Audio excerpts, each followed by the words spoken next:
Welcome to Kenton's videos. Enjoy the video. In this video, I will show you how to make delicious homemade bread with an easy guide. First, let's gather our simple ingredients. You will need about 3 cups of all-purpose or bread flour, 1 cup of warm water, 2 and 1/4 teaspoons of active dry yeast, and 1 teaspoon of salt.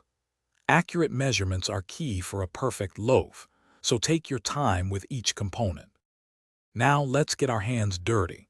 In a large bowl, combine your flour, yeast, and salt. Gradually add the warm water, mixing until a shaggy dough forms. Turn it out onto a lightly floured surface and knead for 8 to 10 minutes. This crucial step develops the gluten, giving your bread its wonderful texture and chewiness.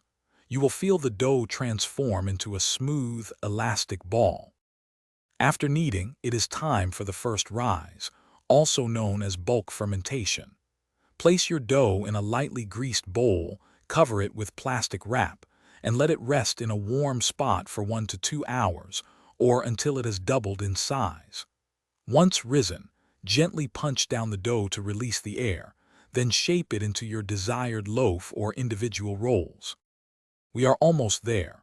Place your shaped dough into a greased loaf pan or onto a baking sheet. Cover it again and let it rise for a second time for about 30 to 60 minutes until it looks noticeably puffy.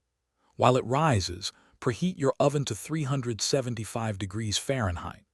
Bake your bread for 30 to 40 minutes until it is golden brown and sounds hollow when tapped.